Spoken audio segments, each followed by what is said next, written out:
Alright, BlakGooseTV, I'm gonna go ahead and do a quick video for y'all today. I just want to run through a couple of topics that's happening in the boxing community. You can see the first one right here on the screen. Gervonta Davis versus Gamboa is finally done. It's happening on the 28th of December. It's going to be on Showtime pay-per-view. Me personally, I was surprised just by the fact that it's going to be happening on Showtime pay-per-view. I thought Showtime was slowly dying, kind of like HBO did. I thought Showtime was on the way out, and they were kind of pushing more of the guys that are in the Al Heyman stable to start doing their pay-per-views on PBC. You see Devontae versus Luis Ortiz 2 is on PBC pay-per-view. You also, I'm sorry, Fox pay-per-view. I said PBC, but that's the same difference, right? And then you can also see that the last fight he had, Earl Spence versus Sean Porter, that was on Fox pay-per-view. So I thought they were trying to move kind of towards that direction, but it seems like Showtime pay-per-view is still doing its thing. So here it is right here, Gervonta Davis versus Gamboa with 12:28 on Showtime. So anybody of y'all who's been criticizing, I'm actually one of them, Gervonta Davis, about his level of competition. But I guess you get that a lot when it comes to the younger fighters who, when they're signed to a promotion early, they're expected to be a star. Obviously, you're going to make sure that their path to stardom is the path that you want it to be, or a path that's successful. And that's definitely what's been going on with Gervonta Davis. But this is definitely a step up in competition. If you ask me, Gamboa, obviously Gamboa has never really been the same since that loss to Crawford, but Gamboa to me is still probably going to be the hardest opponent Davis has ever stepped in the ring with. That's my personal opinion. If y'all disagree, let me know who y'all think it is. But it's going to be happening, man, and I can't wait for this 12:28 once again on Showtime. And the main event is a good one. You know, usually Showtime pay-per-views, they usually don't really stack their cards. Usually just that main event fight you wait for, but it's Buatsi versus Jean Pascal, and they're saying that whoever wins that, it's supposed to be the mandatory to fight Artur Beterbiev. So if y'all don't know too, Canelo's talking about if he does decide to stay at 175, he doesn't mind fighting Artur Beterbiev if he beats Kovalev. By the way, that's a little nugget for y'all. But yeah, this is going to be a good card right here. You got Gamboa versus Davis. Who y'all got winning that? I think it's going to be a great fight. And then you got Buatsi versus Jean Pascal, another good fight for the co-main event. Obviously promoted by Mayweather Promotions. Whenever that happens, obviously you're going to see a guy, usually it's two Mayweather Promotion guys doing a main event and co-main event, because, you know, Floyd always makes sure, you know, his guys get what he feels they deserve. So Gervonta Davis, Gamboa, 12:28 Showtime. Let me know what y'all think about that, if y'all excited for it, and do you think this is a good step up in competition for Davis. Now check this out. Buatsi, Joshua as his full name, excuse me, Joshua Buatsi, is out November 2nd against Caparello. Now if y'all don't know about what's going on with Joshua Buatsi, or just the light heavyweight division in general, it's really shaking. It's really starting to shake up when you're talking about Kovalev's win over Yard. Then you got Kovalev versus Canelo now, and obviously you've seen Artur Beterbiev. He just won. People are talking about him. So Jean Pascal versus Buatsi is going to be happening. So the light heavyweight division is definitely starting to heat up, and we're talking about younger guys. Obviously you have Dimitri Bivol and Joshua Buatsi.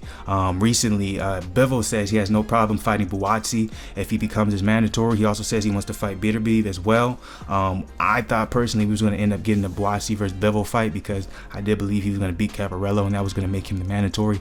We're going to have to wait a little bit. Unfortunately, he got injured. Let's see if they have a return date for him, possibly. As of now, no return date, but hopefully he'll be back early next year, because I was hoping he can win that fight, and then we were going to see a mandatory fight between Bivol and Buatsi to see who's the best upcoming light heavyweight. Looks like we're going to have to wait a little bit. And obviously we're still out there looking for Yard as well. We haven't really heard anything from Yard. What's Yard's next move? Is he going to try and get a high profile name? Is he just going to try and get something to kind of get him back on track? What's going to be the situation with him? I'm not sure, but that sucks. But Buatsi is out November 2nd for that mandatory eliminator fight in the light heavyweight division, where he could have possibly fought Bivol if he won, and Bivol said he wanted it. Now this story right here I thought was interesting. Tyson Fury eyes retirement. I think I have 3 fights left, y'all. He says he thinks he has 3 fights left. Obviously we're all hoping that Wilder is one of them. What it's saying here, his next boxing obligation is targeted for February 2020, when Fury would face WBC heavyweight champion Deontay Wilder. Obviously, he's doing the pro wrestling debut October 31st, so he's saying he has 3 fights left. They're saying his next fight isn't going to be until February against Wilder, obviously because of that cut on his eye.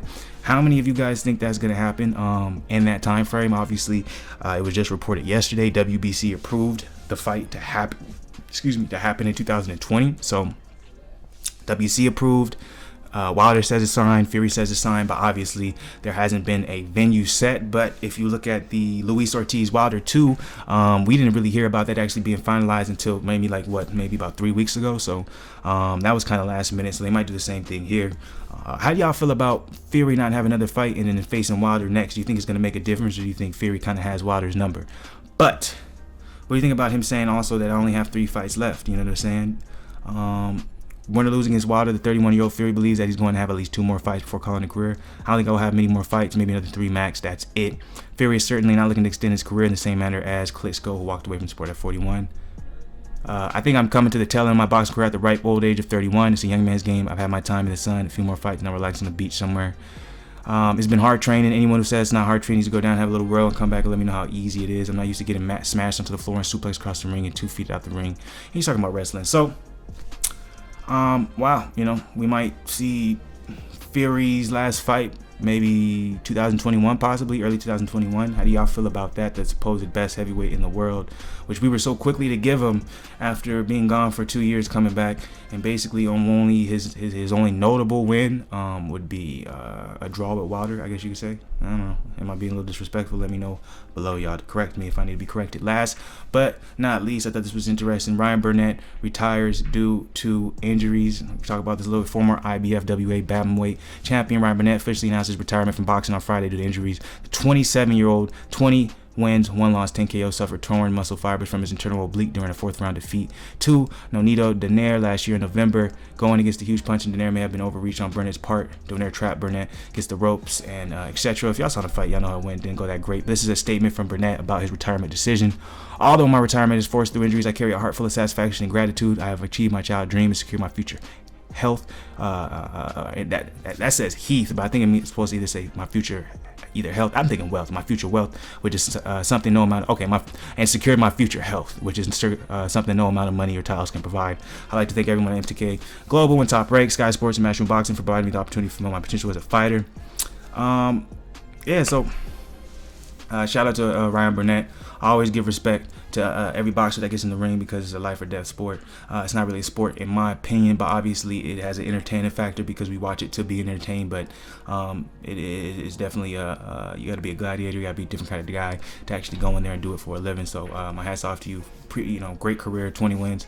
On only 1 loss, and you lost against a motherfucking stud, and you've had the belt, so you've done a lot of things a lot of people said a lot of people can't say they've done. So respect to you. I hope y'all enjoyed the video. You already know who it is, Mr. Positivity. Hey, we got a song dropping tonight, so I hope y'all check that out. I think we're going live for the Lakers game tonight too, so I hope y'all tune into that too. Don't bring none of that negativity bullshit, only bring the positivity. Y'all know who it is though. Mr. Positivity as always. BlakGooseTV. Love y'all. Stay up. You already know who it is. From the beat, guess it's how I go when you die.